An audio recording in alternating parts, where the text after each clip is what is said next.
Welcome to Meet the Candidate with your host, Sue Lonnie Madsen. Meet the Candidate is your opportunity to see local candidates and hear about the experiences that have shaped their lives. Meet the Candidate is a nonpartisan community project brought to you by our friends at Greater Spokane Incorporated, Ponderosa Republican Women's Club, We Believe, We Vote, and Better Spokane. Now, here's Sue Lonnie. Welcome to Meet the Candidate. My guest for this session is Matt Shea, who is currently serving for the 4th Legislative District as representative in Position 1 and is running for re-election. Sue Lonnie, thanks for having me on. Well, thank you for coming, Matt. And this is just an opportunity for folks to get to know each candidate as a person, and we just start with the real basics, like where did you grow up and go to school? Well, I grew up in Spokane Valley, actually in Ponderosa. When we were about 10 years old, my brother and I, with our parents, moved over to Bellingham, Washington, went to Shea High School over there, and it was pretty interesting seeing that portion of the west side of the state. And as soon as possible, I moved back over here and went to Gonzaga University and went undergrad and then graduated in the ROTC program, went in the Army for 10 years and came back and went to law school and graduated with honors and been serving the community ever since. And it's just a joy to live in this area, but also to call myself a Valley guy. Okay, so you reclaimed your roots rather quickly then. Indeed.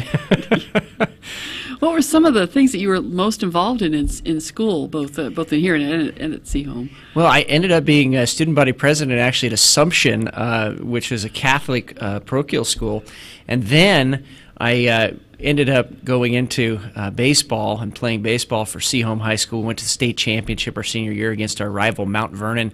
Unfortunately, we lost that. It's always kind of stuck with me. You only get one of those opportunities in life. Athletes remember those things for a long time. Right? Yeah, you remember every pitch almost, right? And that's how it works. But was involved really in sports, and then when I got into college, really involved with the military aspect of it, and competed in Ranger Challenge competitions.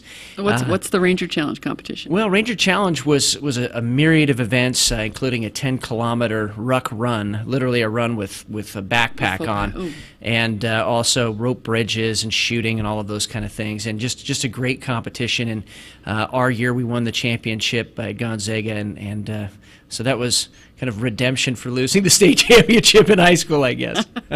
What position did you play in baseball? I was a pitcher. You were that's why you remember every pitch. Yeah, so you do. Just a little bit at that other direction. A little bit more on this side maybe would have made a difference. Yeah, it's hard to let go of those things sometimes.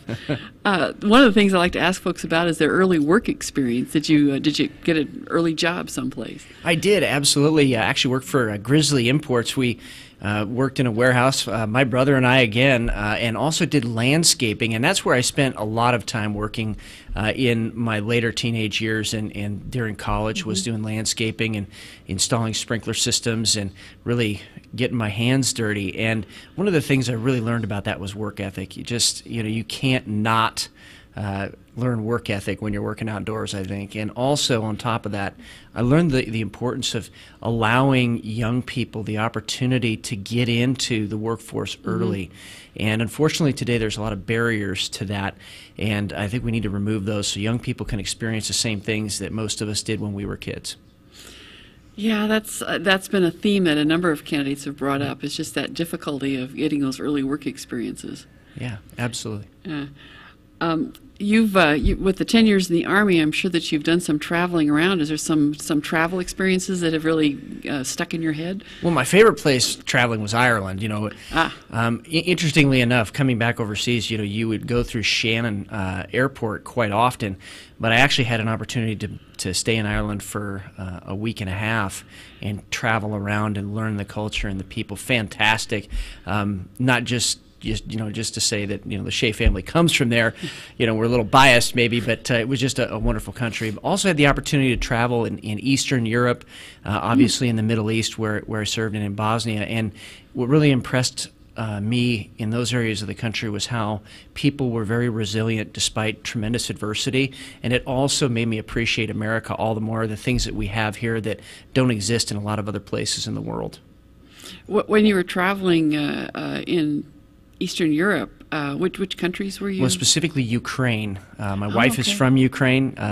came to this country fleeing religious persecution, and it was very interesting to see the places where the underground church actually met in the woods, trying to avoid the KGB agents that were hunting them down, to see where some of the Christians had been taken to be interrogated and then talk to some of the people that had actually been imprisoned themselves. So that was just a fascinating experience.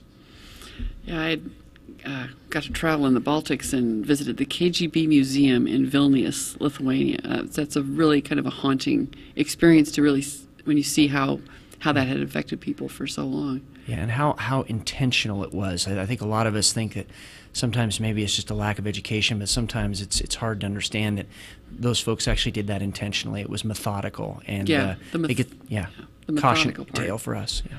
It is. Well, what prompted you to first volunteer for elected office? Well, I came back from overseas in 2005 and saw there was some pretty dramatic changes in the country that were happening that were kind of startling to me. And being away from the country for a year and a half, first part of it through training and then actual service overseas, it really stood out to me. And, I talked to a lot of people, prayed about it, and felt led to take up the mantle and run and champion the values that I believe a lot of servicemen not just sacrificed blood, sweat, and tears for, but lost friends for as well. Okay. I think this is a good point to just go to that last question, which is how do you see the duties of this elected office, and why should voters choose you? Well, state representative is just a wonderful opportunity to allow the values, tradition, culture, and heritage and beliefs of a geographic area to really be promoted and defended over in Olympia. And I see really the duty of any elected official to uphold the Constitution of the United States, to protect the unalienable rights of life, liberty, property, and the ability to defend the same. And I believe those rights come from God. I've stood unwaveringly on those principles for 10 years, and now as the House Republican Caucus Chair, it's been an honor to take that to the next level as a member of leadership. And I think that allowing Spokane Valley that voice at that level in Olympia has really changed things for the better, and particularly changed the conversation to focus more on what has really been neglected in past conversations in Olympia, and that is rural Washington and the issues we care about. And the 4th Legislative District is Spokane Valley and kind of what the general... Green Bluff, Liberty Lake. So it's essentially Costco to the Idaho border, south to the mountains, and then up to Green Bluff. Okay. All right. All right. Well, I appreciate you joining us in the studio today, Matt, and thank you, and good luck on your campaign. Thank you, Sulani. Thanks for watching Meet the Candidate. Spokane Talks thanks our community-minded partners, Greater Spokane Incorporated, the Ponderosa Republican Women's Club, We Believe We Vote, and Better Spokane for helping make Meet the Candidate possible.